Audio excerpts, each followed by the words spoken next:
Hola, te mando un saludo y espero que te encuentres muy bien. El día de hoy te acompañaré a estudiar la tabla periódica. Hablaremos acerca de la clasificación de los elementos en metales, no metales, metaloides y también de los diferentes grupos o familias químicas que existen. También te hablaré un poco acerca de las propiedades periódicas que siguen estos elementos. Los elementos podemos clasificarlos en tres grandes grupos, en metales, no metales y metaloides. Estas clasificaciones surgen a partir de su apariencia y también algunas propiedades físicas y químicas que tienen en común. La primera clasificación son los metales. Los metales se caracterizan principalmente por ser duros, tener un brillo metálico, un brillo bastante particular, y en cuanto a sus propiedades físicas, también tienen algunas muy interesantes. Por ejemplo, tienden a presentar puntos de fusión bastante altos, además de que también conducen con facilidad el calor y la electricidad. Una característica química muy importante de los metales es que estos tienden a perder electrones para formar cationes, es decir, los metales se oxidan, pierden electrones para formar cationes. Esto es algo muy importante, ya que como veremos, los no metales tienden a ser lo opuesto. Entonces, los metales son muy importantes ya que los utilizamos en muchas cosas que vemos diariamente. Por ejemplo, cuando los podemos utilizar para hacer utensilios que utilizamos cotidianamente. También podemos utilizarlos al momento de hacer, por ejemplo, la joyería, los utensilios de comida, los tenedores, cucharas de metal, de esas aleaciones, también las aleaciones, las monedas, o sea, hay muchas cosas en las que nosotros podemos ocupar a los metales. Incluso también están presentes en ciertas moléculas que son bastante importantes en nosotros como los seres vivos. En nosotros, la hemoglobina es una molécula bastante importante que está presente en la sangre y en el centro de esa molécula se encuentra un metal. Por otra parte, los no metales tienen características diferentes a los metales. Por ejemplo, no conducen la electricidad ni el calor tan bien como lo hacen los metales. Tampoco tienden a tener ese brillo, no son tan duros. Bueno, hay ciertas excepciones como el carbono en su forma de grafito, el cual sí puede conducir electricidad y calor y también es bastante duro, por ejemplo, en su forma de diamante, pero generalmente tienden a ser más quebradizos, no presentan ni ductibilidad ni maleabilidad. Y al contrario que los metales, los no metales tienden a ganar electrones, no a perderlos, sino a ganar electrones para formar aniones. Estas diferencias entre estos dos grupos se deben a sus configuraciones electrónicas, y eso lo veremos más adelante cuando estudiemos el enlace químico. En general podemos encontrar a los no metales en diferentes lugares en el ambiente, pero no solos, no libremente como elementos, sino dentro de ciertos compuestos a los que estamos en contacto. Por ejemplo, en sales o en ciertos minerales. Otra clasificación que también hay para estos elementos son los metaloides. Hay ciertos elementos que comparten características que pueden definirlos como metal, pero también tienen otras características que son propias de los no metales. Entonces, como no hay una distinción clara entre si pertenecen totalmente a los metales o a los no metales, ya que tienen características de ambos, pueden clasificarse en una nueva rama conocida como los metaloides. Entonces, por ejemplo, los metaloides se caracterizan porque conducen la electricidad mejor que los no metales, pero no tan bien como los metales. También poseen algunas características como sus puntos de fusión que pueden ser o altos o bajos, dependiendo del elemento, y también pues que pueden ser maleables y también fáciles de manejar. Generalmente los metaloides son empleados en la fabricación de ciertas piezas tecnológicas. Por ejemplo, el silicio es un elemento metaloide muy utilizado para la fabricación de chips. Ahora, además de poder clasificar los elementos de acuerdo a sus características físicas, también hablando un poco más sobre sus características químicas, podemos clasificarlos en grupos o familias. Recordemos que la tabla periódica se divide en esas dos grandes clasificaciones, en periodos y en grupos. Recordemos que los periodos nos hablan acerca del nivel energético de un elemento, o sea, en qué nivel cae su último electrón, su electrón diferencial, recordando que la tabla periódica es una representación de la configuración electrónica. Como ya vimos, resulta muy importante conocer esa distribución electrónica, ya que ese último electrón es el responsable de las características y propiedades que un elemento posea. Entonces, en general, los grupos o familias son 18 y podemos hablar un poco acerca de cada una de ellas. El primer grupo o familia es el grupo 1 o 1A. Recordemos que hay diferentes nomenclaturas. Hay una primera nomenclatura en la que podemos nombrar los grupos con números que conocemos cotidianamente del 1 al 18, o también podemos utilizar números romanos acompañados de una letra. Recordemos que en ese caso existen dos tipos de grupos, los grupos A y los grupos B. Los grupos A nos representan a los elementos representativos, que son aquellos en los que su último electrón cayó en un orbital de tipo S o de tipo P y tienen un cambio más drástico entre cada uno de los elementos cuando nosotros avanzamos en grupos. Por ejemplo, los metales alcalinos, que es el primer grupo, tienen una diferencia muy grande en sus propiedades con respecto a el grupo 13, que es el de los boroides. Entonces, nosotros podemos observar que en los elementos representativos esos cambios de propiedades son bastante bruscos, mientras que los grupos B son conocidos como grupos de elementos de transición, que son aquellos en los que su electrón diferencial cae en un orbital de tipo D.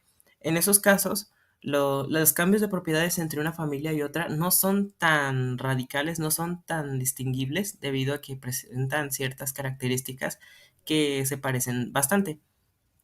Entonces, regresando a este grupo, los metales alcalinos son el primer grupo. Cuando hablamos de metales alcalinos nos referimos a litio, sodio, potasio, rubidio, cesio y francio. El hidrógeno está en esa parte debido a que su configuración electrónica termina como en todos esos en un orbital S1, pero no forma parte de ellos porque pues obviamente no es un metal. Entonces, dentro de los metales alcalinos tienen propiedades bastante interesantes. Por ejemplo, son muy reactivos y no se encuentran libres fácilmente en la naturaleza, sino que tienden a reaccionar con lo que tengan. Los metales alcalinos son bastante reactivos debido a que su configuración electrónica termina en S1, en un orbital S con un único electrón desapareado. Estos elementos, estos metales, tienden a perder su electrón para formar el catión correspondiente que resulta ser más estable. Entonces, estos elementos tienden a hacer lo que sea para poder reaccionar y dar ese electrón y formar el catión metálico. Entonces, por eso es que son bastante reactivos y no se encuentran libres en la naturaleza, sino que están formando sales. Entonces, estos metales se oxidan muy rápido. Un claro ejemplo de su alta reactividad es que cuando nosotros ponemos en contacto uno de estos metales con agua, tienden a reaccionar rápido con el agua y descomponerse en forma de hidrógeno gaseoso y un hidruro metálico. Esta reacción es muy violenta debido a que desprende mucho calor y este calor lo que hace es causar la combustión del hidrógeno que se va produciendo, por lo que si alguna vez hicieras este experimento, te darías cuenta que, por ejemplo, a veces el vaso en donde colocan el metal, aunque sea muy pequeño, tiende a explotar debido a que pues esa combustión se realiza cuando se forma esta reacción. Entonces, otro grupo también muy importante es el grupo 2A o también conocido como el grupo de los metales alcalino-térreos. Estos metales también son bastante reactivos, pero menos reactivos que los metales alcalinos. Este grupo está compuesto por el berilio, el magnesio, el calcio, el estroncio, el bario y también el radio. Entonces, todos ellos sí son metales. No es como en el caso del grupo anterior que el hidrógeno no es un metal. Y bueno, también reaccionan de forma bastante rápida con halógenos para formar sales iónicas. Tienen una baja densidad y bueno, por ejemplo, tienden a cambiar de color cuando reaccionan. Avanzando conforme a la tabla periódica, nos vamos a topar con toda la zona que se refiere a los metales de transición, que van del grupo 3 al grupo 12. Entonces, en este caso, los metales de transición, cada familia suele nombrarse por el metal que está en la parte superior. Entonces, todos estos presentan ciertas características químicas muy similares. Por ejemplo, los metales de transición tienden a poseer diferentes estados de oxidación. ¿Qué quiere decir esto? Que un mismo metal puede formar diferentes tipos de iones. Por ejemplo, el cobre puede formar un ion positivo más uno o puede formar un ion positivo más 2. Entonces, de acuerdo a las sustancias con las que reaccionen, pueden tender a perder cierta cantidad de electrones. También tienden a ser bastante duros y resistentes a las deformaciones, por lo que suelen ser utilizados para muchas aleaciones metálicas y también utensilios que utilizamos. Entonces, también debido a sus puntos de fusión que pueden ser variables, pueden usarse, por ejemplo, en la elaboración de maquinaria, joyería o para recubrir ciertas piezas y también pueden mezclarse con otros elementos para formar aleaciones más duras. Entonces, no tienen un comportamiento químico tan extremo como, por ejemplo, el grupo 1A, que es bastante reactivo, sino que puede variar su reactividad ya que en general no son tan reactivos, pero tampoco son inertes. Regresando con los elementos representativos, tenemos también la familia del boro, o también conocidos como los boroides o térreos, que es el grupo 13. En estos grupos, pues, mientras vas bajando, vas a darte cuenta que tienden a ser metales. Entonces, pueden ser metaloides, como el boro, que tienen un punto de fusión bastante elevado. Y bueno, pueden tener ciertas propiedades físicas que tienden a ser más hacia los metales que a los no metales. Y bueno, algo muy importante es que están presentes en una gran abundancia de minerales como rocas e incluso en los océanos y la atmósfera. Están compuestos por el boro, el aluminio, el galio, el indio y el talio. Otro grupo también es el de los carbonoideos, que es el grupo del carbono, que es el grupo 14. Estos tienen propiedades bastante interesantes, como por ejemplo, al igual que los anteriores, conforme bajamos al grupo, tienden a tener una tendencia a ser más metálicos, ya que, por ejemplo, el carbono es un no metal, pero en cambio el silicio y el germanio son metaloides, y conforme vamos aumentando vamos a darnos cuenta de que abajo de ellos hay metales. Otro grupo también es el del nitrógeno, que es el grupo 15. Y bueno, también tiene una reactividad bastante particular. Por ejemplo, el nitrógeno tiende a ser inerte en condiciones normales a bajas temperaturas y presiones, pero por ejemplo, cuando queremos hacer reaccionar el nitrógeno para formar amoníaco, podemos exponerlo a ciertas condiciones más vigorosas.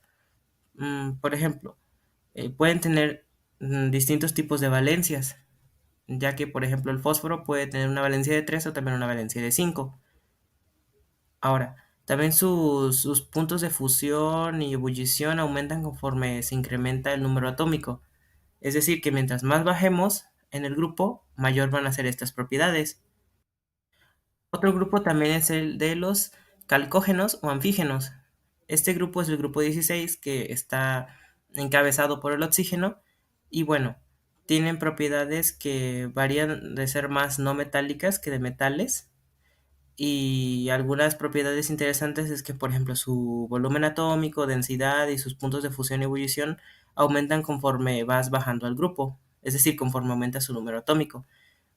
También su calor específico disminuye conforme bajamos al grupo. El calor específico es una propiedad bastante importante que nos indica cuánta energía hay que aplicar a una unidad de masa para que ésta eleve su temperatura 1 grado. Otro grupo muy importante y que es de los que más se ven en química son los halógenos. Los halógenos son bastante parecidos a los metales alcalinos, debido a que estos poseen una reactividad muy alta. Tampoco se encuentran libres en la naturaleza, sino que también forman sales o incluso se unen entre ellos para formar moléculas diatómicas. Esta reactividad muy alta se debe a que los halógenos como están en el grupo 7A, si nosotros recordamos, en los grupos A, los grupos representativos, el número nos indica los electrones de valencia. Entonces, este átomo, como veremos más adelante, para un enlace químico, nosotros necesitamos completar 8 electrones en nuestra capa de valencia para ser más estables. Entonces, como estos elementos tienden a tener los 7 electrones de valencia, van a hacer lo que sea para conseguir un último electrón y poder completar pues su capa de valencia. Como consecuencia, estos halógenos tienden a formar iones negativos. Suelen combinarse con diferentes especies químicas como el hidrógeno para formar ácidos bastante fuertes como el ácido clorhídrico, el ácido fluorhídrico, el bromhídrico, etcétera. Entonces, no tienden a combinarse mucho con el oxígeno, ya que forman anhídridos, sino que tienden a combinarse más con metales para formar sales. Por último, la familia de los gases nobles es una familia bastante importante debido a que poseen una alta estabilidad. Estos gases se creía por mucho tiempo que eran inertes, ya que como tenían su capa de valencia completa con 8 electrones, no tendían a reaccionar. Sin embargo, actualmente se conocen muchos compuestos que involucran en lo particular al elemento xenón. Entonces, esto es algo muy curioso, ya que la química clásica nos dice que pues teniendo los 8 electrones de valencia no habría un por qué buscar formar enlaces, ya que eso es lo que los demás elementos buscan para la estabilidad. Sin embargo, pues algo pasa ahí porque, pues, por ejemplo, el xenón, que tiene esos 8 electrones, tiende a formar también compuestos. Entonces, esos gases son bastante curiosos y, como te digo, suelen llamarse como gases inertes también, pero como veremos, no todos son inertes. Y bueno, esta familia es la del grupo 18 o 8A y bueno, presentan un estado gaseoso generalmente, por eso se conocen como gases nobles. Son bastante abundantes y son bastante estables por sí solos. Entonces, algunos de ellos, como por ejemplo el radón, tienden a ser radiactivos. Ahora, te hablaré un poco acerca de las propiedades periódicas. Las propiedades periódicas pues son aquellas que siguen los elementos, son esas tendencias que siguen los elementos a partir de un periodo. Vamos a ver algunas de estas propiedades periódicas que son bastante importantes. Por ejemplo, tenemos el radioatómico. El radioatómico se define como la mitad de la distancia entre dos núcleos en una molécula diatómica. Una molécula diatómica es aquella en la que pues, un elemento se une con otro del mismo. Por ejemplo, la molécula del bromo son dos bromos unidos. El radioatómico es la mitad de esa distancia, de ese enlace entre esa unión. Entonces, el radioatómico depende de algo que nosotros llamamos carga nuclear efectiva. Como nosotros sabemos, en el núcleo de un átomo existen los protones, mientras que alrededor del núcleo están los electrones. Nosotros sabemos que los protones, al tener carga positiva, se sienten atraídos por los electrones, entonces estos tienen a aplicar cierta fuerza para tenerlos cerca de ellos. La carga nuclear efectiva se refiere a esa fuerza que puede aplicar el núcleo para poder atraer los electrones hacia sí. Entonces, de acuerdo a conforme aumenta esta carga nuclear efectiva, pues el radio atómico puede disminuir. Entonces, hay una cierta tendencia que, por ejemplo, nos dice que el radio atómico en la tabla periódica aumenta de arriba hacia abajo debido a que cuando nosotros recorremos un grupo, como aumentamos el número atómico, nosotros al bajar en un periodo aumentamos el nivel máximo de energía, entonces nosotros aumentamos el número de capas posibles. Entonces, al aumentar las capas, va a haber una mayor distancia entre los núcleos de esas moléculas, mientras que de derecha a izquierda el radio atómico aumenta. Esto debido a que conforme aumenta el número atómico, hay más protones en el núcleo y van a atraer con más fuerza los electrones que están en la corteza.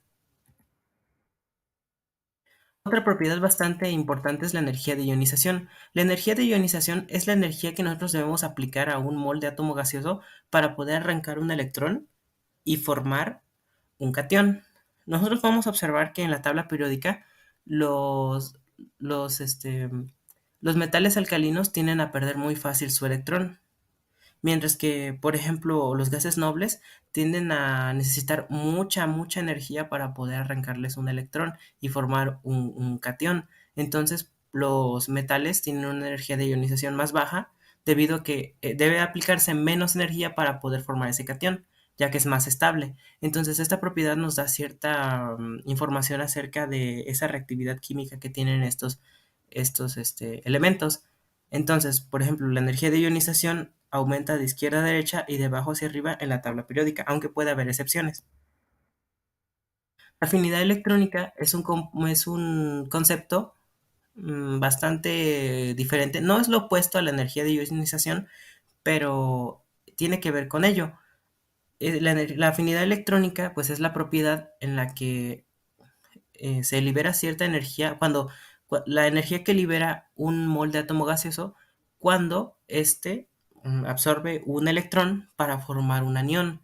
Entonces, en este caso, los elementos que poseen las menores afinidades electrónicas, es decir, que liberan menores energías, son los halógenos, debido a que estos forman aniones más estables. En cambio, otros elementos, como por ejemplo en el caso de que los metales alcalinos que tienen una energía de ionización más alta, estos van a tener afinidades electrónicas más altas debido a que no tienden a ganar electrones, sino a perderlos, por lo que no va a ser energéticamente favorable que se forme un anión, por ejemplo, de litio. La última propiedad que te presento, y una de las bastante cruciales para entender la teoría del enlace químico, es la electronegatividad. La electronegatividad se refiere a la capacidad de un átomo para poder atraer los electrones de valencia en un enlace químico hacia sí mismo. Entonces, el enlace químico, vamos a ver que hay de diferentes tipos, pero la electronegatividad se refiere a qué tanto un elemento atrae los electrones hacia sí. ¿Quién jala con más fuerza los electrones en un enlace químico? Esta propiedad es muy importante ya que nos describe ciertas propiedades físicas, como la polaridad e incluso algunos fenómenos también conocidos como las fuerzas intermoleculares. Entonces, esta electronegatividad es muy importante para comprender el enlace químico. Los metales tienden a presentar electronegatividades muy bajas, ya que pierden con facilidad sus electrones, mientras que los no metales tienden a presentar electronegatividades más altas, ya que estos tienden a ganar sus electrones. Este comportamiento se debe a la configuración electrónica. Si nosotros recordamos, los metales, pues tienden a tener orbitales de tipo S1, S2, y bueno, pueden perder más fácil esos electrones que, por ejemplo, los no metales, que en el caso del cloro, que es un halógeno, tiene una configuración donde tiene 7 electrones de valencia. Entonces, no va a ser tan fácil que pierda 7 electrones a, por ejemplo, el litio, que tiene un solo electrón que lo puede perder fácilmente. Entonces, esa es la razón por la que los elementos tienen diferentes electronegatividades. Entonces, te agradezco mucho por tu atención y espero que tengas un buen día.